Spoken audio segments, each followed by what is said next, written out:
The Allies' immediate objective was the clearing out of all Nazi troops west of the Rhine. This difficult assignment was to fall to 3 army groups, the 21st in the north, the 6th Army Group in the south, and in the center, the 12th Army Group, composed of the U.S. 1st Army and General Patton's 3rd Army, under the overall command of General Bradley.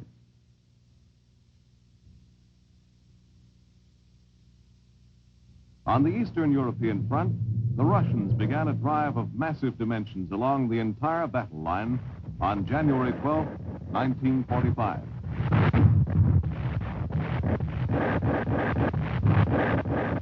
The offensive was spearheaded by 4 Russian army groups. Commanding one was Marshal Georgy Zhukov, who was already becoming a hero of epic proportions to the Russian people. The Russian generals counted heavily on the success of one crushing blow.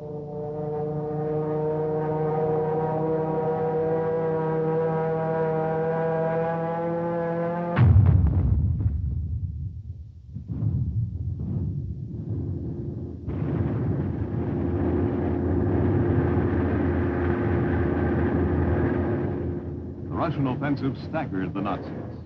In 60 days, the drive by some 300 infantry divisions and 25 tank corps was to push the enemy back across Poland, East Prussia, and across Germany to the Oder River, a distance of roughly 300 miles. In the west, the major Allied drive was also getting started. As soon as the U.S. 1st and 3rd Armies had joined forces at Upaliz on January 16th, Montgomery returned to specific preparation for the advance. Montgomery and I agreed on the proper timing for his initial attack. Originally, we had wanted to make a simultaneous assault by the Canadians and Americans, both of whom could be ready by February 10th. However, neither Montgomery nor I felt it wise to wait. He proposed, and I approved, that the Canadian attack should begin as quickly as possible, even if a period of 2 weeks or more had to intervene before the American Army could join in the operation. The Canadian Army jumped off February 8th. It made satisfactory initial gains, but the troops quickly found themselves involved in a quagmire of flooded and muddy ground. Progress was slow. According to the plan, the keynote of the operation was to be speed. But the weather conditions could hardly have been more unfavorable for a rapid advance. Allied hopes for a quick breakthrough were killed, and the fighting developed into a bitter slugging match in which the enemy had to be pushed back yard by yard. When the Canadians launched their attack, the enemy was slow to respond. But the attackers' difficulty in moving fast over the waterlogged terrain gave the Nazis a chance to consolidate their defenses. Soon, every offensive move by the Canadians was met by stiff resistance. Every square mile of territory was fought for savagely.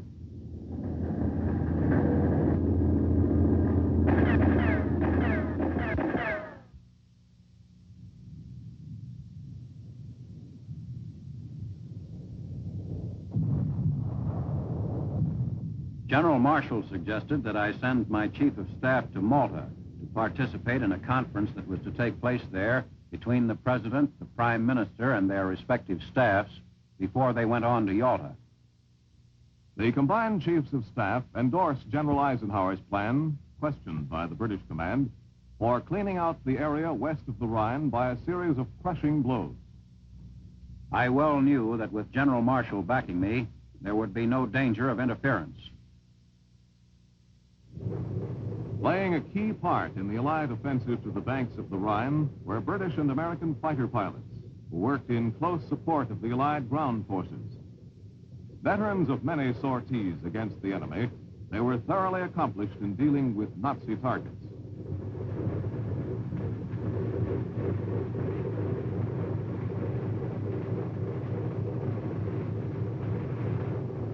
Groups of fighters could now be located at forward fields near the Rhine, and in spite of their comparatively short range, could operate over almost any Nazi target.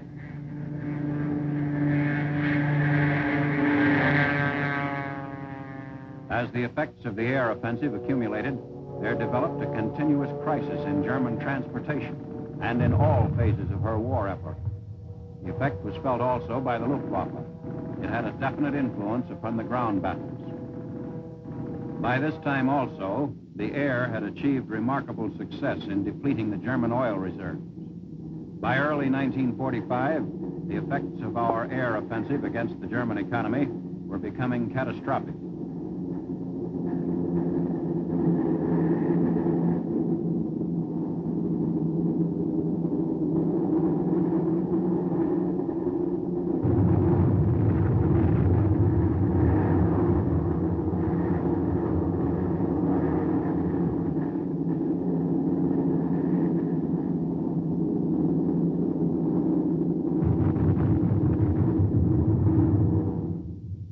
After the Canadians launched their drive in the north, General Simpson's U.S. 9th Army and elements of the 1st Army joined the attack. Preceded by a violent bombardment, the 9th got off as scheduled.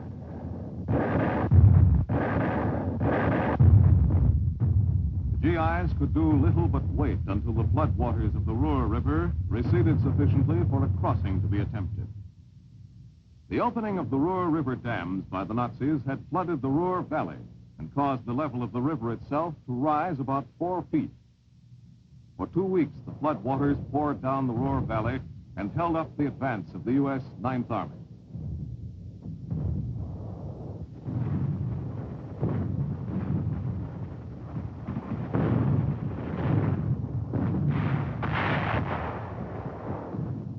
But by February 23rd, the flood had subsided somewhat, and the 9th Army's drive was launched in earnest. Initially, the troops encountered great difficulties, particularly because of hostile artillery fire upon their floating bridges.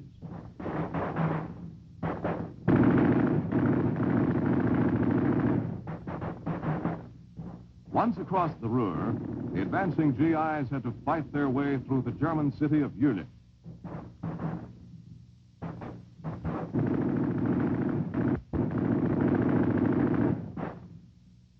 Jülich had been heavily bombed and shelled by the Allies before 9th Army troops entered the city, which they captured on February 24th, the day after they had crossed the Ruhr. The rubble resulting from the Allied air and artillery bombardment slowed the passage of Allied vehicles and equipment through the city en route to the front. In spite of delays, Simpson's forces made fine progress. In less than a week, the 9th Army captured Mönchengladbach. I entered the city with General Simpson shortly after its capture. This was the largest German city we had captured in the war up to this time. The whole area was rapidly cleared of the enemy. Everything went like clockwork. The 7th Corps on Simpson's right first overcame heavy opposition, then continued a spectacular advance, and on March 5th was on the outskirts of Cologne. We had calculated that this city would be stubbornly defended. But by the afternoon of the 7th of March, General Collins had taken over the city. The hastily trained and astonished defending troops were by no means the equal of those we had met earlier in the campaign.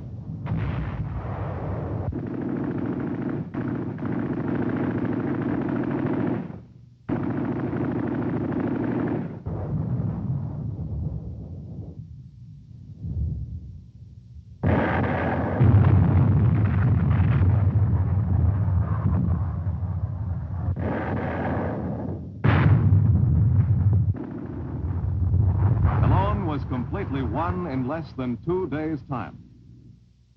The celebrated cathedral was one of the few buildings still standing after the heavy Allied bombings. While Collins' 7th Corps was making these great advances, Hodges launched the 3rd and 5th Corps southeastward toward the Rhine. The 3rd Corps reached the river at Remagen on March 7th. Here it encountered one of those bright opportunities of war which produce incalculable effect on future operations. The assaulting Americans found the Ludendorff Bridge over the Rhine still standing at Remagen. When Bradley reported that we had a permanent bridge across the Rhine, I could scarcely believe my ears. I fairly shouted into the telephone, "How much have you got in that vicinity that you can throw across the river?" That was one of my happy moments of the war. The traditional defensive barrier to the heart of Germany was pierced.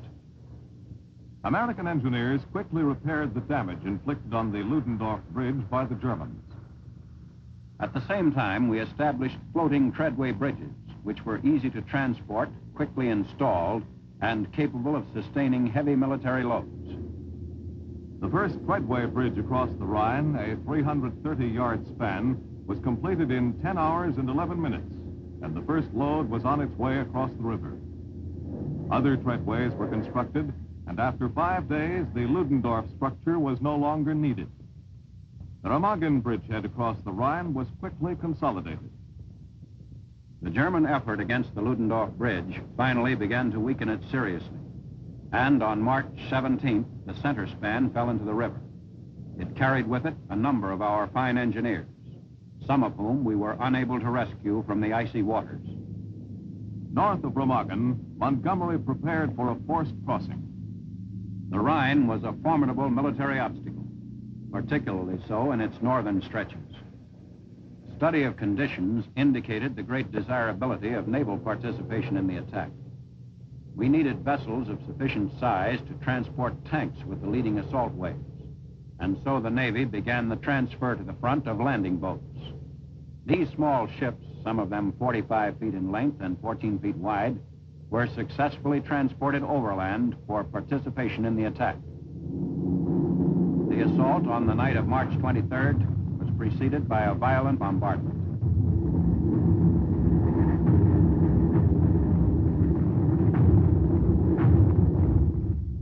Our preparations for the crossing had been so deliberately and thoroughly made that the enemy knew what was coming. We anticipated strong resistance, since we would achieve surprise only by the timing and strength of the assault. On the front of the two American divisions making the attack, the 30th and 79th, 2,000 guns of all types participated.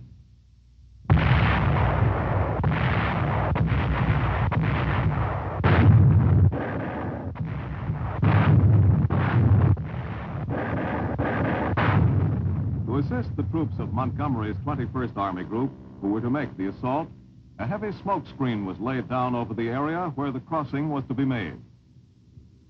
This assault across the Rhine constituted the major Allied effort in the North in this phase of the battle for Germany.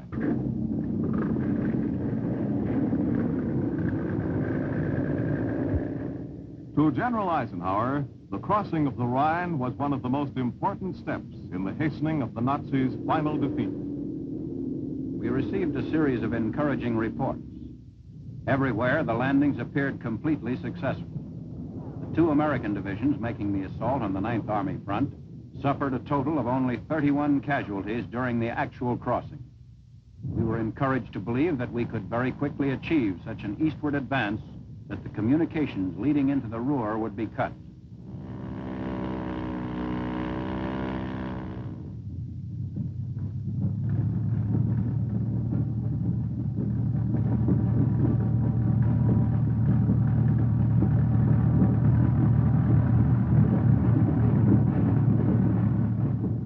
The airborne units were scheduled to make their drop on the far side of the Rhine at 10 o'clock on the morning following the assault in small boats.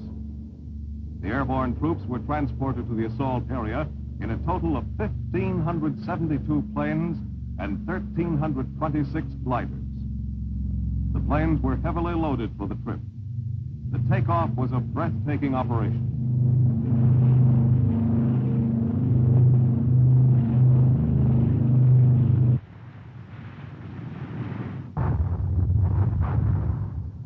In this operation, the two airborne divisions were to drop close to the front lines, merely far enough back so that they would not be within the zone of our own artillery fire.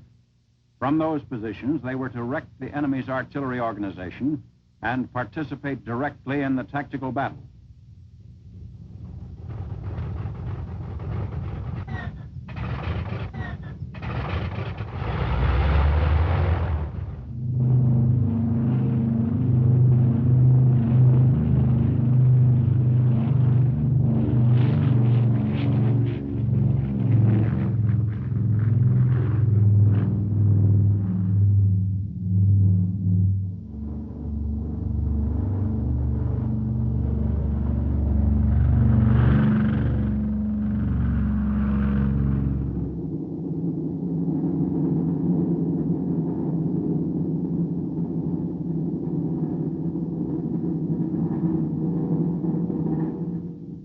airborne units arrived over the area of Wesel on schedule, and the paratroopers readied themselves for the jump.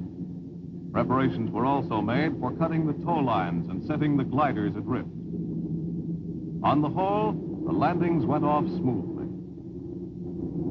Only a few Allied planes were shot down.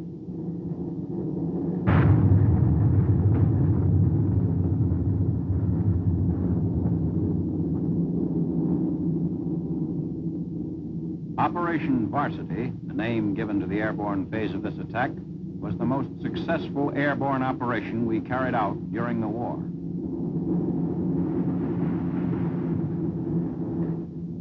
Meanwhile, the ground forces of Montgomery's 21st Army Group crossed the Rhine in increasing numbers. The preparatory artillery fire and bombing had proved most effective, and a firm foothold was established on the east bank of the river.